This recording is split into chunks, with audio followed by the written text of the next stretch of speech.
Excuse me for saying this di awal, tapi apakah salah satu faktornya adalah kalau kita ngomongin dua calon deh, apakah mau antara mereka yang menang, pada akhirnya Jokowi juga yang menang?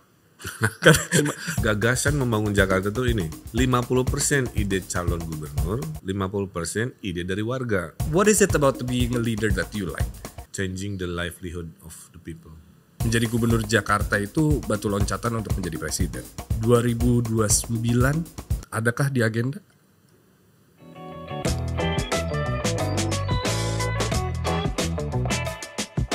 Ladies and gentlemen, this is your host Iyas Lawrence. Hari ini kita kedatangan seseorang yang sangat penting untuk beberapa wilayah di Indonesia, di Pulau Jawa terutama. Kang Emil, selamat datang di podcast saya. Terima kasih, sama-sama. Kita belum pernah bertemu sebelumnya. Saya bukan bagian dari tim SES. Saya kalau dibandingin dari mungkin orang-orang lain hanya sekelewat aja lah sama Kang Emil. Karena saya rasa banyak banget orang penting yang ditemuin. Jadi terima kasih atas waktunya hari ini. First thing first. Saya mau point out a few things nih Kang. Yang pertama, dari tahun ke tahun saya lihat kalau misalnya ngomongin pilkada, apalagi ngomongin DKI Jakarta, kayaknya rusuh, berisik gitu. Tahun ini kayaknya sedikit berbeda ya. Merasakan hal tersebut gak? Menjadi salah satu orang di dalamnya?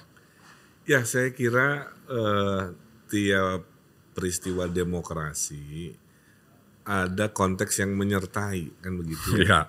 2017 kan konteksnya rame tuh. Ya. Urusan agama dan lain-lain. Nah kalau sekarang kan nggak ada. Dan dulu atensinya mungkin hanya ke Jakarta. Oke. Kalau sekarang kan 500 daerah se-Indonesia kan melakukan pemilihan kepala daerah. Jadi atensi media, atensi netizen se-Indonesia tidak ibaratnya begitu ya, tidak terfokus ke satu wilayah seperti mungkin waktu pilkada 2017. Dan kami kan juga dari 3 paslon ini semua rata-rata tidak membawa hal-hal yang kontroversial ya. Iya. Dalam percakapan publiknya. Saya kira mudah-mudahan itu menjadi kenaik kelasan dari pilkada Jakarta yang berharap bukan kehebohan, drama-drama yang tidak perlunya, tapi fokus naik kelas memilih siapa yang paling relevan membawa jawaban terhadap Jakarta di 5 tahun mendatang. Harapannya begitu kan.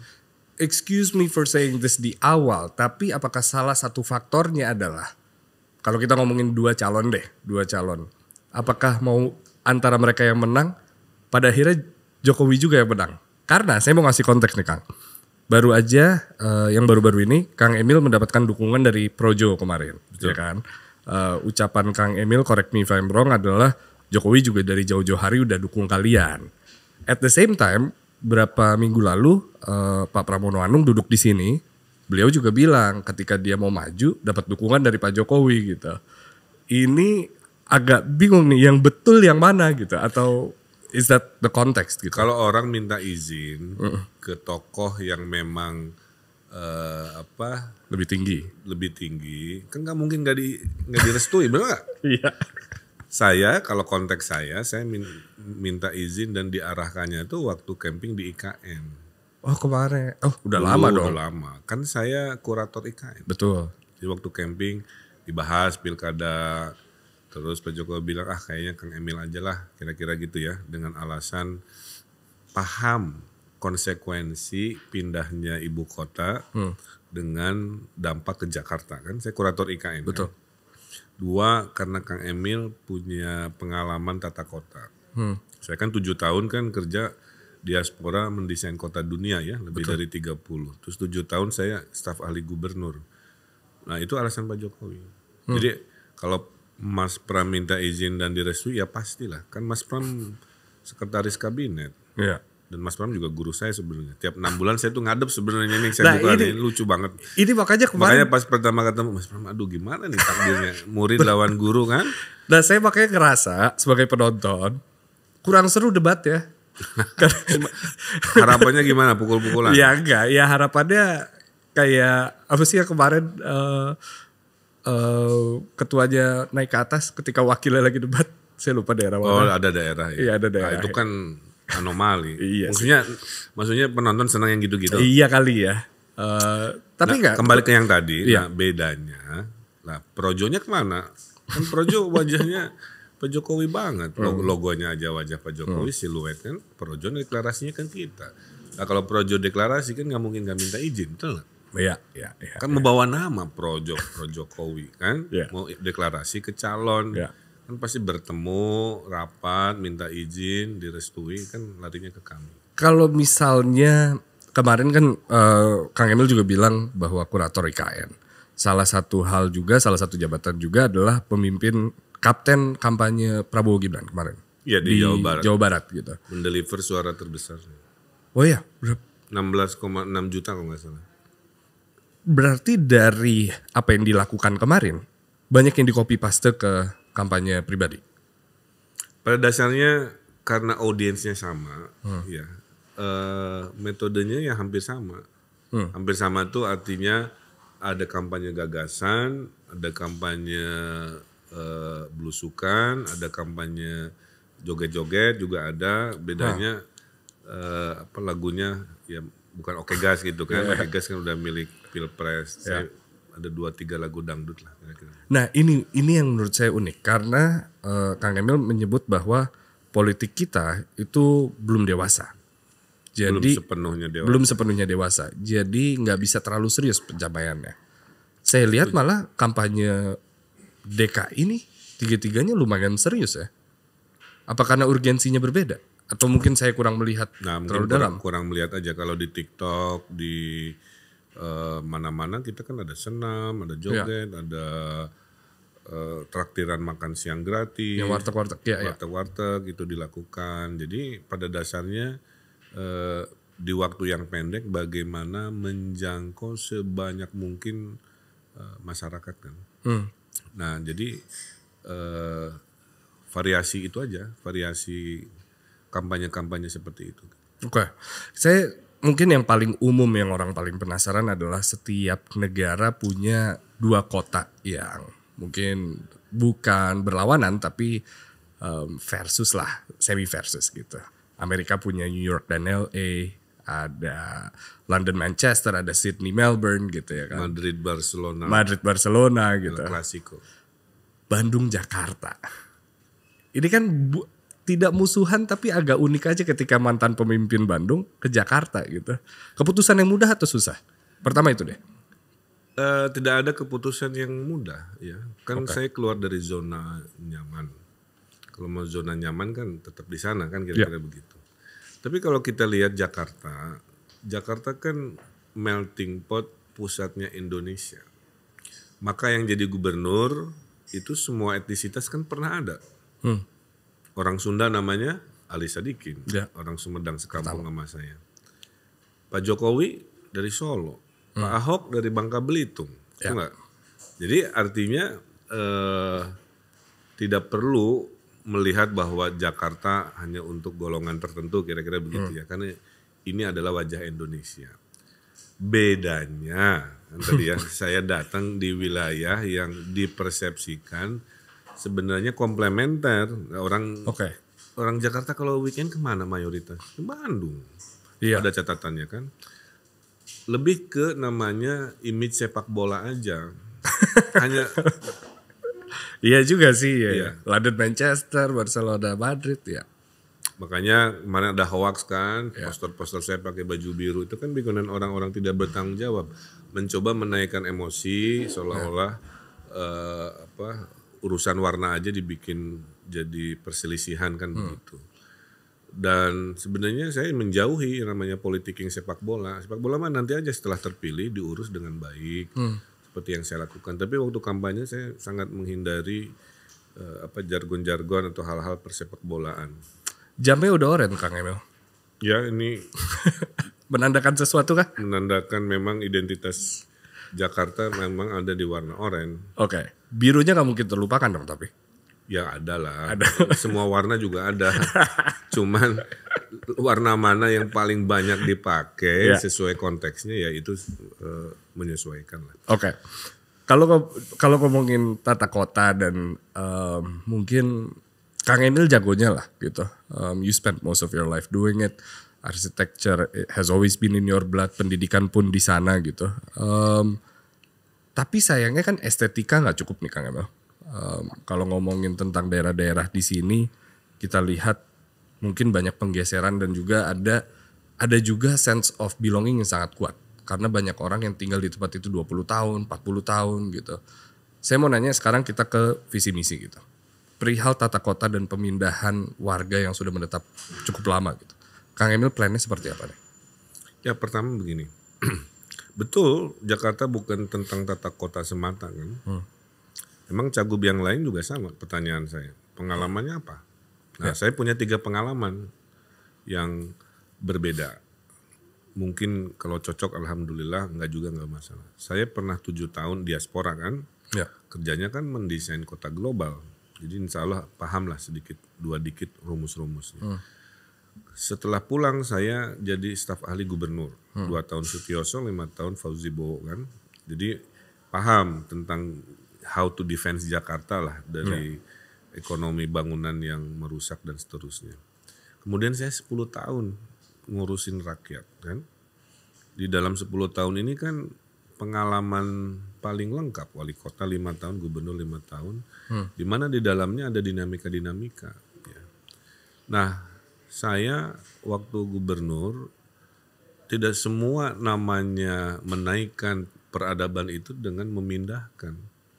Dulu saya bikin program anggaran 20 jutaan ya, 15 sampai 20 juta, ratusan ribu rumah saya renovasi. Nah, jadi hal yang sama juga nanti saya lakukan. Jadi kalau ada kawasan kumuh, Bukan dipindah, dia kalau masih bisa ditata, kan tadi udah ada tinggal 20 tahun, 40 tahun ya. Selama manageable, itu nanti ada anggaran renovasi rumah. Cuman mungkin 3 kali lipat, 4 kali lipat dibanding harga waktu di Jawa Barat ya. Kalau Jawa Barat kan 15 tuh. Ya, karena kan di sini kan mahal. Ya. Jadi poinnya itu. Kedua, semua harus proses dialog. Ya, karena kan hajat hidup orang banyak gitu. Dan negara punya tujuan. Nah, jadi tapi yang harus kita lawan cuma satu kekumuhan, 2 kemiskinan, 2 itu aja. How-nya, bentuknya, visualnya seperti apa, konteksnya bisa beda-beda. Tapi mayoritas akan saya renovasi aja. Ya, terdengar seperti kampanye Prabowo juga ya berarti, fokus di kemiskinan dan kekumuhan. Persis, karena waktu saya dipanggil Pak Prabowo sesaat sebelum deklarasi mau maju, kan Pak Prabowo juga mengarahkan ya, kalau kamu nanti jadi gubernur, fokus ya, kekumuhan tolong dihilangkan. Karena masa kita ini kota global, tapi kekumuhan masih banyak sekali. Nah, jadi itu. Kedua, Giant Seawall, jadi dulu dalam... Iya, itu nggak jadi-jadi tuh Pak. Ya, Pak Prabowo dalam 4 mata dengan saya mengatakan kita harus beresin banjir utara Pulau Jawa. Ya, gak hanya Jakarta ya. Jadi yang disebut banjir sea level rising itu, ya itu dari semua Sumatera sampai Jawa. Tapi prioritas pertama adalah Jakarta karena kepadatannya kan luar biasa. Itu berarti massive breakwater itu ya berarti yang di utara? Ya massive breakwater tapi bentuknya nanti berbentuk kawasan. Oh paham. Jadi secara engineering adalah breakwater, secara tata ruang ada rumah, ada sekolah, ada tempat ibadah, ada tempat kerja. Itu cukup dalam waktu 5 tahun Kang Emil? Kalau Jakartanya bisa, tapi kalau sampai Surabaya nggak akan kejar. Tapi kan visi Pak Presiden itu sampai Surabaya. Oke. Bahkan dengan itu berarti bisa ngasih fresh water supply. Nah karena si breakwaternya itu berjarak dari daratan utara Jakarta, maka kan ada jarak tuh. Ya. Dan jaraknya bentuknya air juga. Betul. Nah air itulah nanti ada manfaat tambahan menjadi fresh water supply ke Jakarta. Oke, bukannya itu plan dari bertahun-tahun lalu ya? Betul, ini bukan plan baru, tapi komitmen untuk mengeksekusinya dilisankan, dipidatokan oleh Presiden Prabowo. Lah, Pak Prabowo berarti kan 2024 sama 2029. Ya. Jadi sebenarnya siapapun gubernurnya harus menjalankan misalkan itu. Mas Pram, ya tetap akan kolaborasi atau mudah-mudahan saya. Ini 2017 nggak mungkin diucapkan kayak gini nih. Oh, nggak mungkin, Mas Pram, terus saya gitu. Ya saya gitu loh, Kang Emil. Ya ini kan ya kita orang timur harusnya kan Kebudayaan untuk ya sopan santun deh. tetap optimis tapi kan nggak boleh takabur. Saya mau nanya soal optimisme deh kalau gitu. Kalau bicara soal survei, di awal udah pasti tinggi. Iya, David versus Goliath gitu Kang Emil. Tapi kita semua tahu cerita David dan Goliath gimana berakhir ya. Saya udah berbicara dengan pihak Davidnya nih. Pihak Goliathnya survei mengatakan berbeda gitu awal. Sempat menurun, sempat meninggi gitu. Kepedeannya ada di mana nih Kang Emil? Saya mau tahu optimismenya ada di mana. Survei itu bukan penentu takdir, ini bahasa saya. Betul. Jadi jangan bahasa, oh surveinya kecil berarti dia kalah. Oh surveinya tinggi berarti nanti dia menang. Enggak gitu. Survei itu hanya penentu mood hari ini. Kayak ramalan cuaca, oke? Itu ramalan cuaca harus direspon. Pakai payung atau ganti mode transportasi. Survei juga sama. Kalau jelek kerja keras lah lebih kenceng. Kalau bagus jangan takabur, tetap jaga ketebalan kemenangan kan gitu. Saya lebih cenderung melihat survei itu lihat wilayahnya. Oh, menang di timur, kalah di barat, kencengin di barat gitu. Belusukan di barat lebih banyak, menyapa warga di barat lebih banyak. Tes lagi datang survei lagi, oh barat menang, tapi di pusat kita draw kan. Ya udah kencengin lagi di gitu. Jadi hasilnya di selatan apa, Kang Emil? Selatan menang. Selatan menang di semua survei. Apa yang dijanjikan di selatan untuk anak-anak muda yang bekerja di sini mungkin tinggal di luar? Ya, mayoritas kalau Gen Z, pertanyaannya ke Gen Z itu dia lapangan pekerjaan. Makanya tim kita udah menghitung dengan kota global, dengan kita kota festival, dengan kita kota kreatif, dengan kita kota digital, itu 1 juta lapangan pekerjaan. Jadi buat orang selatan insya Allah banyak lapangan pekerjaan. 1 juta itu terdiri dari 600.000 kerja formal kantoran, 300.000-nya UMKM, 100.000-nya kerja padat karya. Padat karya itu nanti datang dari anggaran yang 1 miliar per 5 tahun per RW itu. Nanti buat gali-gali, buat motong pohon, buat benerin kampung kan itu padat karya ya. Itu yang membangun ruang diskusi per RW berarti? Atau beda lagi? Ya kurang lebih nanti anggaran di situ. Nah terus yang bikin acara selatan gitu, tuh yang paling konkret lah ya. Co-working space-nya dibayarin oleh kami nanti. Jadi Gen Z yang tempat gratis, work from anywhere, itu bisa daftar. Nanti kita pilih mungkin di sini atau di mana yang bisa kita kerjasama. Kita yang bayarin, mereka tinggal datang kerja. Dan kalau mereka nganggur dikasih duit? Bukan nganggur, kalau dipecat, kalau di PHK. PHK. Dia kerja nih. Dia kena PHK, dia kan harus survive. Nah negara membersamai orang-orang yang sedang susah itu dengan cara 3 bulan allowance. Saya mencoba untuk mengcounter hal tersebut nih Kang. Bahwa kan ada beberapa konteks di mana terlihat bahwa Gen Z ini malas. Bukan malas tapi opsi pindah-pindahnya mudah ada sekali. Ada surveinya gitu. Saya baca. Betul. Kalau misalnya kita terus ngasih insentif ketika mereka sedang tidak ngapa-ngapain, bukannya itu malah membangun mindset malas yang lebih banyak ya? Atau lebih tinggi? Gini, membangun negeri ini harus multitasking. Setuju ya. Sambil memfasilitasi mereka yang masih di bawah, kita mengedukasi mereka supaya menjadi generasi pekerja keras. Kan kemarin juga saya dapat bocoran hasil surveinya ya, kena tekanan dikit di kantor pindah gitu kan, terus dikit-dikit curhat ke IG story. Tapi itu nggak salah mereka sih menurut saya. Bukan, artinya diperbandingkan dengan situasi yang sama di generasi sebelumnya. Betul. Nah, jadi satu multitasking sambil fasilitasi disediakan, edukasi menguatkan etos kerja, misalkan kayak orang Jepang juga kan kita naikkan. Tapi yang terpenting bukan itu, yang terpenting tuh komitmen menyediakan lapangan pekerjaannya, karena hasil surveinya abis lulus ngapain tuh kan gue ngapain ya lapangan pekerjaan, makanya 1 juta lapangan pekerjaan kita siapkan. Jadi poin saya bukan soal memanjakan ya, tapi lebih memfasilitasi mereka-mereka. Karena konsep kan bedanya, maaf ya, ekonomi kapitalis dengan ekonomi Pancasila apa bedanya? Apa tuh? Kan saya pernah tinggal di Amerika dan saya orang Indonesia, saya tahu bedanya. Kalau di Amerika ekonomi kapitalisnya murni. 1% penduduk Amerika menguasai 95% kekayaan Amerika. Okay? Karena ekonomi kapitalis itu cuma punya satu kata, competition. Lu menang, yang lain kalah, udah selesai. Gak ada in between, paham ya? Kalau ekonominya Sila nggak bisa. Semuanya harus menang. Yang enggak, ya betul. Yang kecil ditinggikan, yang besar diluaskan. Jadi yang bawah-bawah harus difasilitasi supaya terangkat. Makanya kalau aku belusukan, maaf ya, ke golongan ibu-ibu yang kampung padat. Apa coba kepengennya? Sekolah gratis, makanya sekolah gratis kan kita gratiskan swasta di tahun depan. Modal usaha, pas yang gak punya motor. Makanya kami punya pengalaman bikin namanya kredit mesra, kredit kelompok. Jadi daftarnya tuh berlima. Tapi kagunan, gak punya motor gak masalah. 500.000 sampai 10 juta.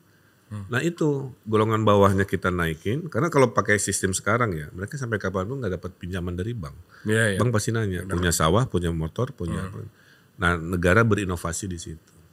Nah jadi poinnya yang kecil dibesarkan, yang sudah besar diluaskan dengan CBD diperbanyak, kota global, wisata global. Ujung-ujungnya ya kelas menengah. Saya melihat gaya kepemimpinan Kang Emil nih, apalagi bicara Jawa Barat, Bandung, itu komunitas sekali gitu, UMKM sekali gitu. Merangkul dengan cara Kang Emil setiap hari posting dua produk UMKM. Ikut mendesain juga. Ikut mendesain, muka Kang Emil di mana-mana gitu. Namanya dipakai brand. Itu bisa di-apply di Jakarta? Atau harus ada perubahan? Pemimpin itu harus adaptif dan kontekstual. Setuju. Kalau warga Jakartanya butuh, saya hadir. Kalau warga Jakarta nggak butuh, nggak masalah. Nah yang Kang Emil lihat gimana? Yang saya lihat lebih ke kelas menengahnya. Lebih kelas menengahnya tadi. Kan saya curhatnya gitu. Pak, bisa nggak ngurangin biaya kami supaya bisa nabung? Minimal co-working lah Pak, atau nggak usah bayar-bayar. Ya sudah, saya hitung kan, nggak terlalu susah itu. Jadi poinnya tuh gagasan membangun Jakarta tuh ini.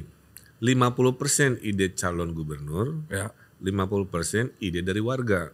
Jadi yang saya sampaikan ini gabungan antara dua itu. Curhatan Gen Z, curhatan kelas menengah, curhatan anak Jaksel dengan apa-apa yang menurut saya relevan kan. Nanti setelah menang kita ketemu lagi, digabung menjadilah cetak biru 2025-2030 karena dilantiknya kan Februari. Iya. Mobil curhat menjadi salah satunya juga kan. Nih konteks dulu ya. Iya, nggak bikin macet. Bukan soal itu. Apa lagi? Jakarta itu kota stres nomor 9. Suka nggak suka, maaf ya.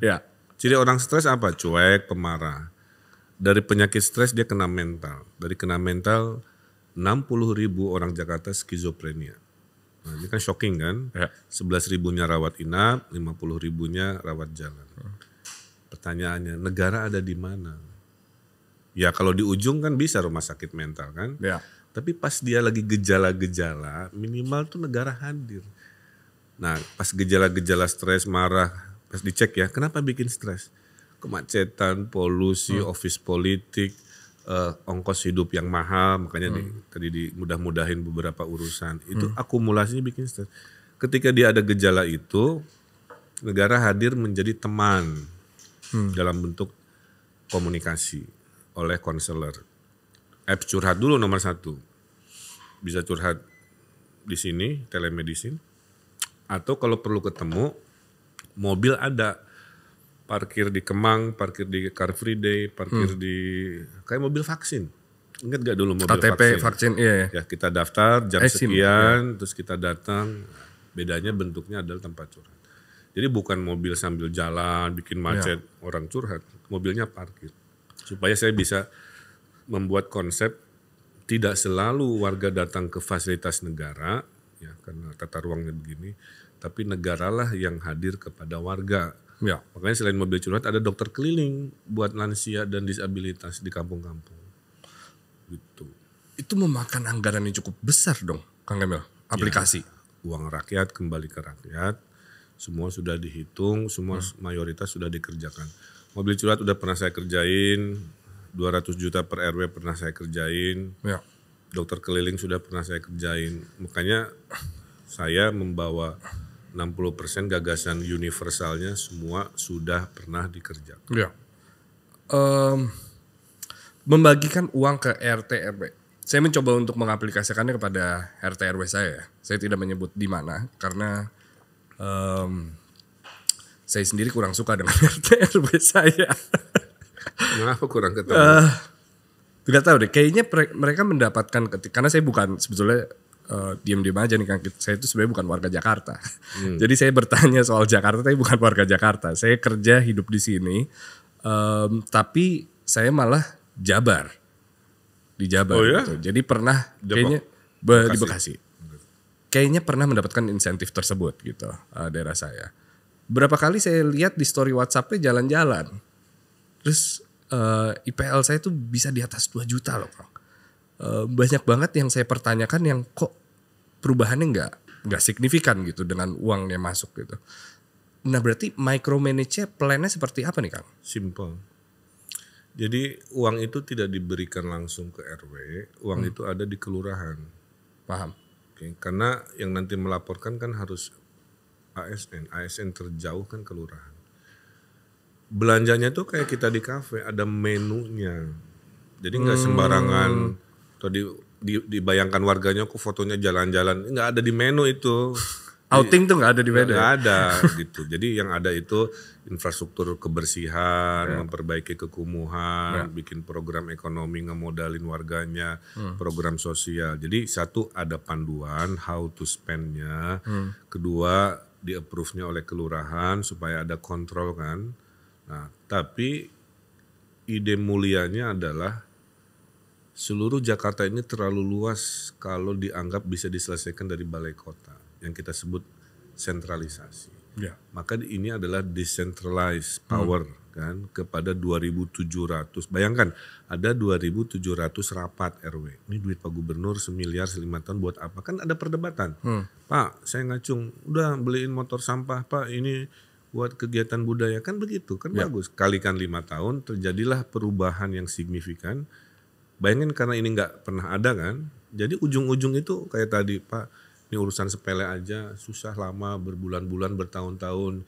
Slogan saya bilang ini mah 50 juta sebagai insinyur ya, insinyur beneran ya. 50 juta beres. Ini saya bilang dari duit itu kan. Nah itu maksudnya. Jadi mendesentralisasikan demokrasi, mendesentralisasikan power, dan warga Jakarta itu pinter-pinter dibanding yang lain-lain mungkin ya, karena satu dan lain halnya luar biasa. Jadi negara harus percaya. Nah makanya rumus pasangan kami itu DKI, bukan Dono Kasino Indro. D-nya desentralisasi, K-nya kolaborasi, membangun bersama kan, I-nya inovasi. Jadi nanti ngukur saya ya. 3 itu aja. Oh si Kang Emil lagi desentralisasi. Oh lagi kolaborasi nih, ngajak-ngajak anu. Oh lagi inovasi. Misalkan kita ada Car Free Night, itu inovasi baru. Garis miring / pasar malam, ya nutup jalan malam Senin. Sudirman Tamrin juga nanti malam Senin ya untuk pusatnya. Kalau ini didesentralisasi, Car Free Night-nya ada di 44 kecamatan tiap bulan.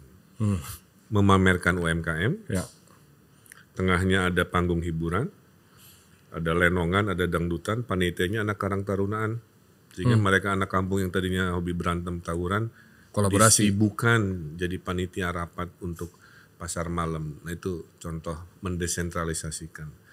Sambil ngurangin stres tadi, kan kota stres nomor 9, saya cek mungkin kurang hiburan juga kan. Selain curhatnya diwadahi mobil dan apps curhat, hiburan diperbanyak. Itu cara negara yang baru ya, di 5 tahun mendatang kalau kami terpilih, kira-kira happiness project-nya itu. Fokus with the people berarti Kang Emil. Saya ada 70 gagasan, mayoritas datang dari pengalaman multidimensi, sebanyak itu problemnya. Tapi yang klasik diurusin ya, macet, polusi banjir, 3 itu. Tadi Kang Emil bilang dominan warga Jakarta liburan ke Bandung. Saya bukan salah satunya, karena menurut saya macetnya luar biasa weekend. Nah, apa yang terjadi dengan Bandung dan bagaimana cara mengatasinya di sini? Gini, datanya itu 2 juta per weekend. Orang Jakarta kabur. Kebayang weekend ya? 2 juta per weekend? Ya, tiap orang aja spend 1 juta. Udah 2 triliun, itu enggak? Kali setahun udah 100 triliun uang orang Jakarta nyari kebahagiaan, happiness, hiburan di akhir pekan 100 sampai 150 triliun per tahun. Karena di Jakartanya di akhir pekan nggak banyak pilihan. Orang Jakarta terdekat ke puncak, makanya kan suka nggak suka lihat puncak macet. Bandung, kemudian Bali, 3 itu rutenya kan, yang mahalan dikit ke Bali, sedengan dikit ke Bandung area dan gunungnya, deketan banget kan ke puncak. Nah, jadi itu. Nah, Jakarta itu ngatasin macet itu ada 2 ideologi. Satu, memperbanyak public transport. LRT diluasin, MRT dibanyakin. Transjakarta kita luasin sampai kota Bogor, kota Bekasi, Tangerang kan, curhatannya begitu. Tapi ada satu ideologi yaitu meminimalisir pergerakan. Contoh, WFH dipergilirkan. Industri media Senin kerja di rumah ya, Selasa industri hukum, Rabu apa. Jadi pergerakan beban berkurang. Tetap bisa produktif. Kedua, memperbanyak hunian di tengah. Supaya orang bisa jalan kaki ke kantornya di Sudirman Tamrin. Sekarang nggak ada supply. Yang ada supply itu apartemen mewah. Yang nggak ada supply kelas menengah. Orang-orang yang masuk kerja manajernya kan. Kan tanahnya nggak ada. Makanya gagasannya membangun apartemen murah di pasar. Kang, tapi di atas stasiun. Tapi kalau kita ngomongin WFH, swasta banyak banget yang nakal pas COVID. Gimana ini menjadi hari-harian tanpa COVID? Itu kan aja ngomongin kesehatan gitu misalnya. Ya makanya kan kombinasi. Jadi kan tadi kan nanya gimana ngatasin macet. Ini kan multi effort gitu. Semuanya itu harus berjalan di saat bersamaan. Memperluas public transport iya, WFH bergiliran iya, memperbanyak hunian di tengah iya, memperbanyak perkantoran kayak di Kemang ini iya, supaya orang Kemang ngantornya sini juga lebih ideal kan. Gitu. Nah itu kira-kira rencana 5 tahun ke depan. Ini sambil tetap memperbanyak itu ya. Flyover underpass juga tetap dibanyakin karena ini harus kombinasi. Nah, saya melihat dari tahun ke tahun banyak calon gubernur sebelumnya yang gagal melanjutkan janji kampanye setelah terpilih sebetulnya karena overpromising. Bagaimana nih Kang Emil membedakan diri dari calon-calon lain yang lebih mementingkan retorika daripada realisasi kebijakan? Semua yang saya omongin pernah saya kerjain. Okay. Mayoritas. Itu bedanya. Saya membawa 3 pengalaman. Saya punya punya pengalaman tentang kota global. Mungkin terlihat retorika, tapi kan saya pernah ngerjain. Ngedesain 30 kota di Timur Tengah, di Bahrain ada, di Qatar ada, di Arab Saudi ada, di Beijing ada, Shanghai ada, di Thailand ada. Ada pengalaman itu. 2, kan udah paham 5 tahun Bandung, 5 tahun Jawa Barat untuk hal-hal mendasar ya. Mutasi kemiskinan dan lain sebagainya. 3, staf ahli gubernur 7 tahun saya. Jadi paham bagaimana. Jadi pas hari pertama dilantik insya Allah gak banyak adaptasi, itu bedanya. Udah ngelakuin semuanya soalnya? Mayoritas lah.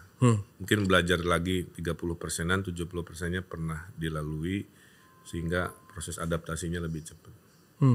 Izin saya bertanya, kalau kita mundur lagi ke belakang, pendukung Ridho ini kan dari beberapa partai gitu. Dan para pengusaha bisa dibilang. Sedangkan sepertinya balik budi ini bagian dari kultur kental Indonesia gitu. Setelah terpilih, gimana caranya pasangan Ridho ini bisa mementingkan rakyat ketika ada kepentingan untuk berterima kasih gitu? Atau itu tidak ada? Saya 2 kali pilkada ya. Nggak ada tuh tersandra oleh orang-orang yang menolong terus memaksakan diri harus jadi komisaris, harus jadi apa-apa proyek, enggak juga. Bahwa ada peluang berekonomi selama 5 tahun, kemudian mereka-mereka ikut serta dalam prosesnya, nggak ada masalah. Ya, semua ikut dengan prosedurnya gitu. Tapi tidak akan terjadi yang namanya keberpihakan yang melanggar hukum. Hanya karena dia tim ses, maaf gitu ya. Terus tiba-tiba sambil melanggar hukum dimenangin tuh supaya dia dapat proyek kontraktornya misalkan begitu. Saya kira nggak begitu. Yang dibayar adalah keberhasilan mendeliver janji-janji kira-kira. Bahwa harus menolong, maaf ya, Pak dulu kan tim saya bisa nggak dibantu? Ya selama tidak melanggar aturan ya. Ya, ya. Menjalani bisnis dan keuntungan satu sama lain gitu kan. Ya, saya kira win-win. Oke. Anggaran 3 kali lipat daripada Jawa Barat. Betul? Iya, APBD 3 kali lipat, 10 kali lipat dibandingkan Bandung atau 11 kali lipat. Hampir 20 kali. Hampir 20 kali lipat. Bandung cuma 5 triliun terakhir saya. Nah, pembagiannya planningnya Ridwan Kamil nih seperti apa nih? Karena kan kalau ngomongin anggaran, saya bisa bilang bahwa semuanya saya harap transparan gitu. Dan memang ada website-nya dan transparan. Tapi permasalahan yang saya sampaikan kemarin ke Mas Pram juga adalah sulit sekali untuk dimengerti. Untuk mengerti ini kemana saja, website-nya bagaimana gitu. Dan melihat bahwa banyak sekali yang diburu-buruin di akhir tahun. Ya makanya it's all about communication ya. Kalau warga betul-betul pengen tahu dengan bahasa yang mudah Sederhana, dimengerti, berarti kita nanti bikin terjemahan, Saya setuju. terjemahan APBD. Karena kalau pakai istilah APBD yang pakai istilah-istilah dari Kementerian Keuangan kan ngejelimet bahasanya. Setuju. Dikalikan ribuan item, pusing menyimpulnya kan. Ya. Yang kita lihat ya Dana Toljor. alokasi khusus, dana alokasi umum, emang ngerti bedanya? Nah kan susah. Ya. Tapi kalau ini dana buat sekolah sekian, dana buat jalan ngaspal sekian kan lebih mudah. Setuju. Nah jadi kalau memang itu dibutuhkan ya sudah, berarti nanti saya akan bikin inovasi baru, Nah, itu kan. mengkomunikasikan how to spend dengan bahasa warga yang mudah dipahami. Nah, itu saya setuju sekali sih. Harus ada website yang bukan hanya menerjemah dari bahasa Inggris atau bahasa Indonesia, tapi bahasa sederhana menurut saya.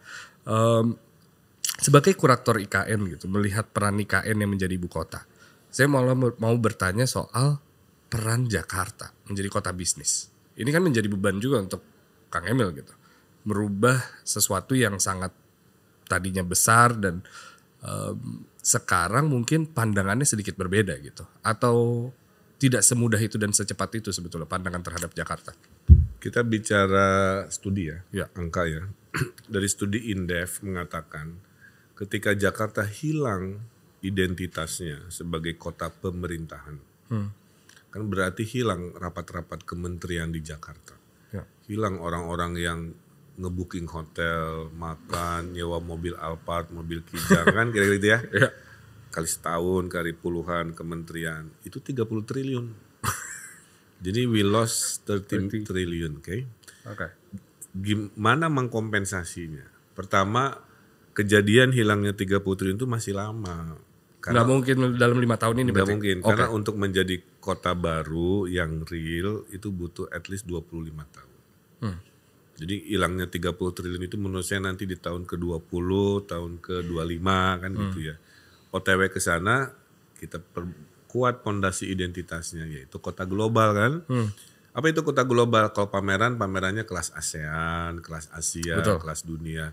Kalau bikin konser nggak hanya konser Dewa atau konser Sheila on Seven, tapi yang kayak Bruno Mars, syukur-syukur Taylor Swift itu bisa hadir lebih banyak, Blackpink dan seterusnya. Itu yang disebut dengan kota global internasional. Ya. Terus kita kan konsep kota festival, memperbanyak festival. Kemudian tadi menahan 100 sampai 150 triliun kan kota wisata.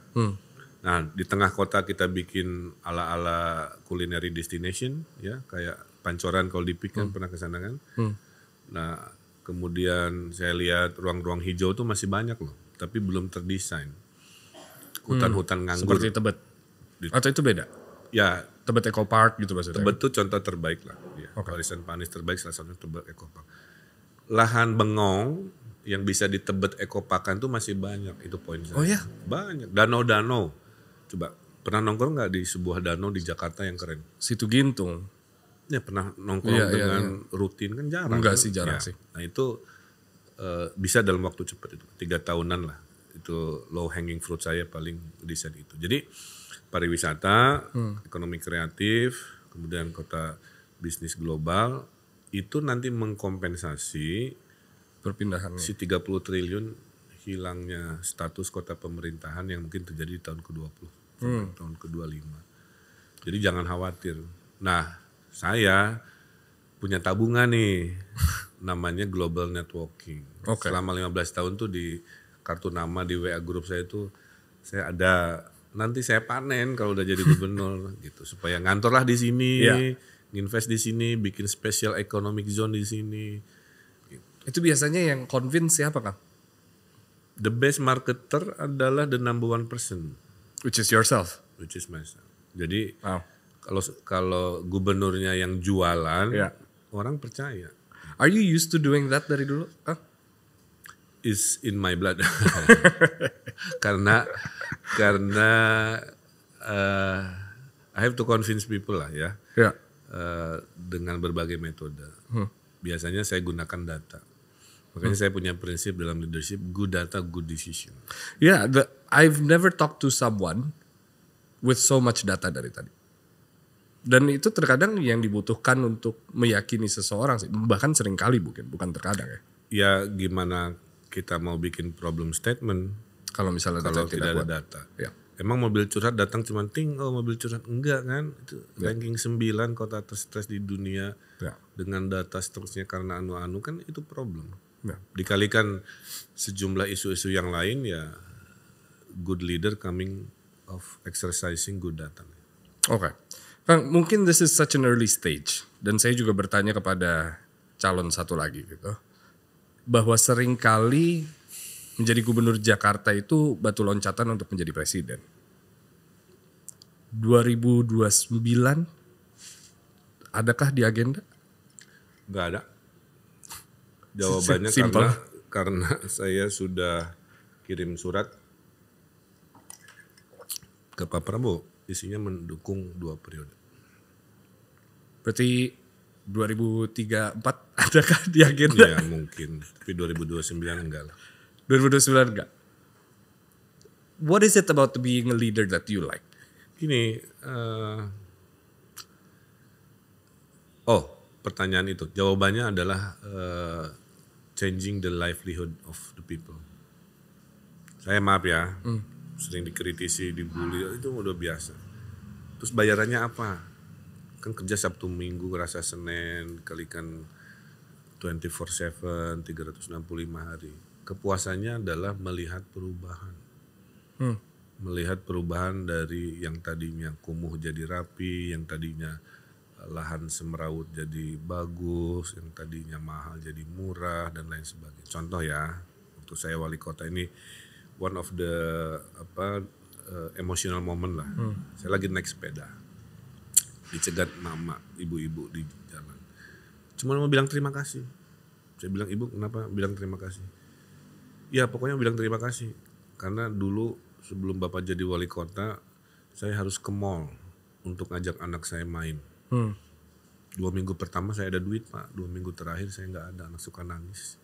Gara-gara taman banyak bapak benerin, anak saya nggak mau ke mall lagi, pengennya tiap weekend ganti-ganti taman. Terus kita bawa makanan ngebekal dari rumah, anak tetap happy, saya bisa nabung pak, makasih ya pak, gitu. Simpel kan? Jadi bikin ruang publik, bikin anak happy, orang tua bisa nabung duit karena nggak harus. Changing the livelihood. Ya, dalam multidimensi ya. Contoh yang selalu saya banggakan, supaya saya juga punya self reward gitu. Waktu saya mulai gubernur Jawa Barat, desa miskin ada 1000, desa tertinggal sangat tertinggal. Setelah 5 tahun dengan desa digital, dengan ekonomi, infrastruktur, lain-lain, desa tertinggal sangat tertinggalnya 0. 1000 before, 0 after. Udah. Dan saya dapat award kan dari Kementerian Desa. Sudah itu jadi pengingat aja. That you did a good job lah, minimal kalau ada orang nggak ngomongin kan. Kedua, di akhir jabatan kan ada kepuasan publik. Waktu Gubernur Jabar kan 90%. Ya udah, itu aja. Exit saya itu.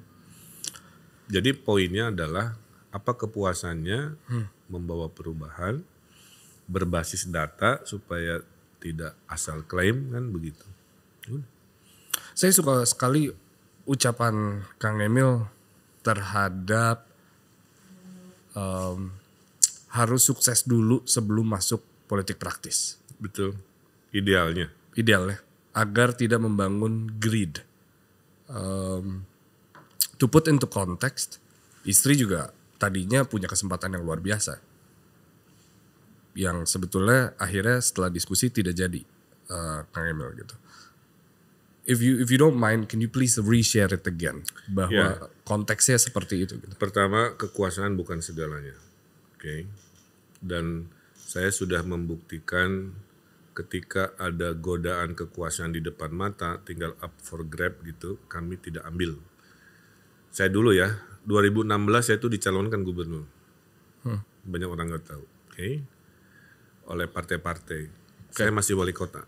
Gubernur Jakarta. Dipanggil di Fairmont Senayan jam 4 sore. Dengan partai apa? Ya adalah punya partai-partai masih di Kim juga. Ya. Oke. Kang maju ya Kang lawan Pak Ahok.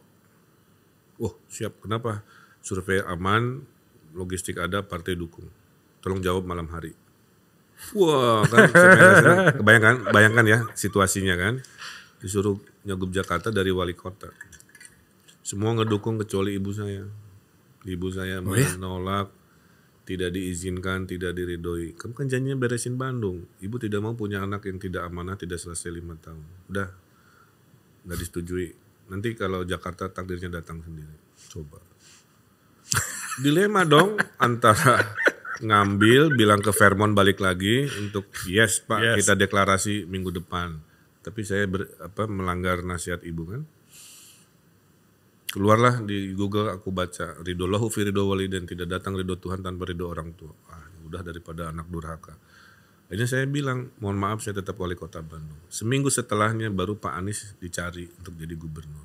Jadi sejarah Pak Anies itu rangkaian dari takdir-takdir sebelumnya yang terjadi termasuk ke saya dulu karena kalau saya ambil deklarasi kan ya Pak Anies nggak jadi. Tuh. Istri saya juga sama, surveinya 60% konsisten. Kalau iya hari ini udah menang, insya Allah kan begitu ya. Terus kita diskusi, masa istri wali kota Bandung, suami gubernur Jakarta, terus ketemunya kapan? Terus family kita gimana? Akhirnya diputuskan, udahlah mendingan jadi DPR, masih di Jakarta, kalau suaminya nanti terpilih juga di Jakarta, family pacarannya masih ada. Normal gitu kira-kira kan. Jadi saya pernah menolak sebuah tawaran kekuasaan di depan mata. Istri saya juga sudah menolak potensi kekuasaan di depan mata. Dua cerita ini menunjukkan kami juga sambil mencari kebermanfaatan hidup tidak serakus itu, tidak sedinasti itu. Menarik karena apakah salah satunya adalah tidak mau dipandang sebagai dinasti juga berarti? Ya memang serba salah. Istri saya kan pinter, dia dokter beneran. Kalau ternyata dia berkapasitas, hanya kebetulan aja istri Ridwan Kamil kan begitu. Yang jadi masalah kan kalau tidak berkapasitas, betul? Betul. Seolah-olah menihilkan kesempatan orang-orang yang berkapasitas. Tapi tetap kan nggak kita ambil, walaupun kita punya argumen bahwa my spouse is very smart, capable dan sebagainya. Gitulah ya. Soal kapasitas dan dinasti saya mau ke arah lain, cuman kayak ditahan dulu deh, jangan ya. Jangan. Kita fokus Jakarta aja. Kak Emil, saya mau ada I didn't want to bring this up, cuman while I have you here, if you don't mind me asking, how has your life changed ever since 2022, Kang Emil? Kehilangan Ariel. Has it changed your ways of politically think? You bring the tough subject. I know, I apologize. I apologize. Tapi gini, how has your life changed? Everything. Hidup tidak sama lagi, satu. Dua, setelah ditinggal Ariel, melihat hidup tuh nggak ada yang susah, nggak ada yang berat. Maksudnya? Karena ujian terberat, puncak gunung dari ujian hidup udah aku laluin sob. Sebutin semua ujian hidup. Ada nggak yang lebih tinggi dari kehilangan anak? Kehilangan orang tua sudah terprediksi karena yang lahir duluan secara biologis mungkin pulang duluan kan. Kalau yang berpulangnya pasangan kita udah siap juga, cuman ya siapa duluan tapi mirip-mirip lah mungkin waktunya. Tapi kalau anak kan nggak kebayang. Mendingan aku orang tuanya ibaratnya kan yang sudah makan asam garam ketimbang dia. Tapi kan takdir. Jadi hanya dengan keimanan saya bisa menemukan pegangan bahwa setiap yang hidup pasti akan pulang, dan itu rahasia Tuhan, dan anak bukan milik kita hanya dititipi oleh oleh Tuhan untuk ngasuh, dan setelah itu dia mengarungi hidupnya sendiri dengan takdirnya sendiri. Kalau hidup lebih lama mungkin dosanya lebih banyak, kan begitu, saya ambil baik sangkanya ya. Jadi berpulangnya di waktu yang memang sudah paling pas.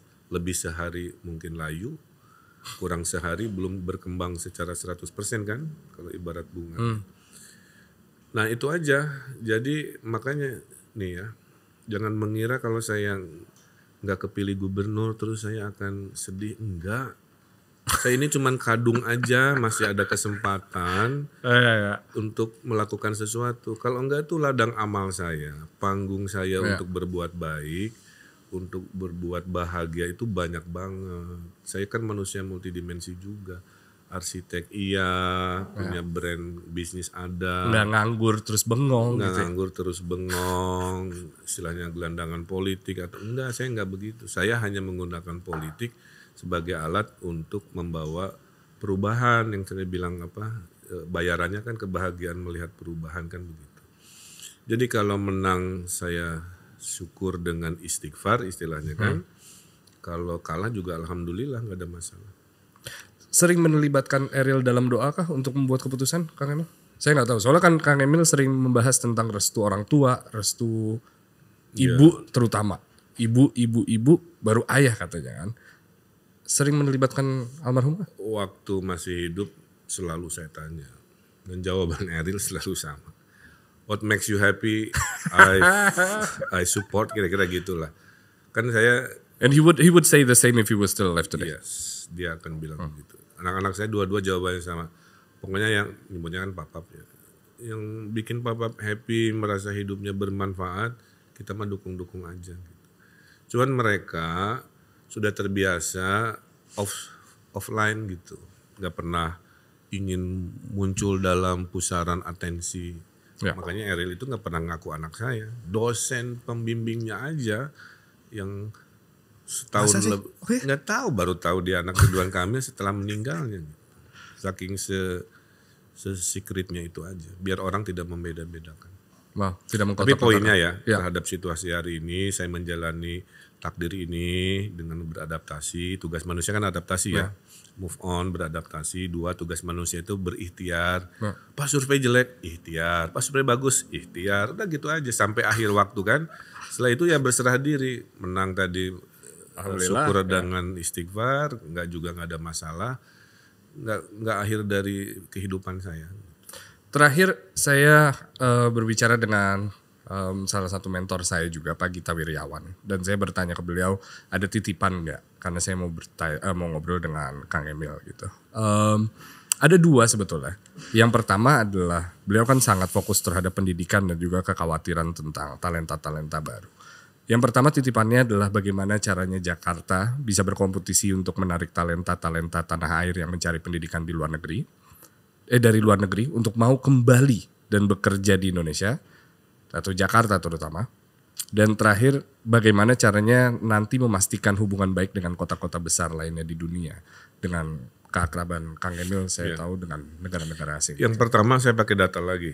3 juta nih Mister Data nih saya lihat-lihat. Gen Z tolong dengerin. 3 juta lapangan pekerjaan itu digital ekonomi. Okay. Cuman gak semua orang punya extra skill untuk masuk ke dunia itu.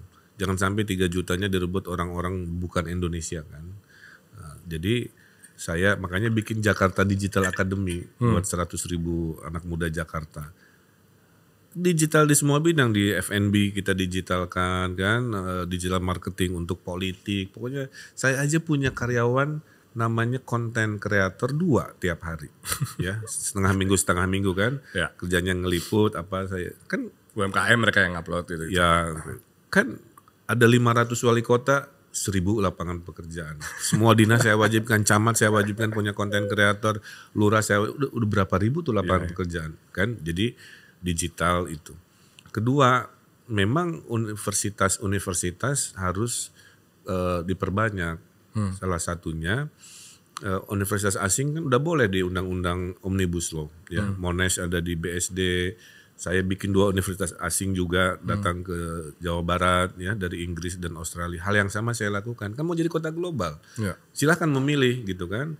Nah salah satunya nanti kota tua biar hidup sampai malam mau dijadikan hub sekolah kota kreatif, ekonomi kreatif si universitasnya. Sehingga jadi kawasan mahasiswa, ramai sampai malam, nanti ada cafe culture, ada pameran, ada syuting, ada apa. Kota yang tadinya hanya pure turis biasa, konvensional, tapi tiba jadi kawasan kota tua yang anak muda hidup kayak Eropa. Nah itu kira-kira ada digital ekonomi dibanyakin, event-event internasional, kayak Coachella apa ya istilahnya itu ya. Saya ngomong sama Mbak Wisnu Tama, Kang nanti kalau kepilih kita bikin ya, siap. Termasuk seperti Disneyland dan juga Universal itu kan? Ya itu kawasan ekonomi khusus yang bisa terjadi hanya di Kepulauan Seribu yang sekarang nggak banyak dikunjungin kan. Ya. Kenapa kawasan ekonomi khusus? Supaya perpajakannya khusus, bikin IMB-nya cepat, tidak pakai prosedur konvensional sehingga investor kelas dunia, kelas Dubai, kelas Disneyland itu mau di sana. Bukan berarti Disneyland-nya diambil, tapi setara. Itu. Terus yang terakhir apa tadi? Hubungan dengan itu mah cincai lah. Karena udah dilakuin itu mah. Tinggal saya WA lagi lah. Asik. Ini maaf banget bukan mau gimana. Saya lagi kampanye aja didatengin udah ada 4 negara. Spill dong Kang Emil. Korea 1, Jepang 2, 1 lagi dari Inggris. Wow, obrolannya apa? Itu yang nggak boleh dikasih tahu. Enggak. Dukungan aja ya? Enggak ngedukung, cuman dia ngobrolin Jakarta nanti kalau di era kamu kira-kira gimana. Kami bisa kerjasama lebih. Saya bilang saya belum jadi gubernur dalam hati. Tapi ya makasih didatengin, dikasih hadiah pula. Oh ya? Berkotak-kotak. Wow. Kang Emil, terima kasih banyak atas waktunya. Yang saya dengar Kang Emil ngedesain banyak di kota ini, di Jakarta. Ada 15. Termasuk epicentrum, area epicentrum. Superblok Nasional Epicentrum dengan sungainya, kemudian Universitas Tarumanegara di Grogol tuh. Ya. Yang gedung tinggi high rise itu saya juga. Bakri Tower, kemudian gerbang Kemayoran yang kayak jari dari tol. Oh, dia tuh tinggal di sana tuh. Terus ada masjid di belakang UOB Nah, dari sekian banyak itu saya dengar Kang Emil nggak punya rumah di sini. Belum. Katanya ngontrak di sini selama bekerja di sini. Iya, kurang lebih begitu. Mau sampai kapan itu Kang Emil? Ya lagi nyari tanah, di Kemang, di Cepete, dicari ya, bantuin. Insya Allah ya. Oke, Kang Emil terima kasih banyak atas waktunya. Kalau gitu saya Iyas Lawrence. Ya, Ridwan Kamil. And I'll see you guys next week. Bye-bye.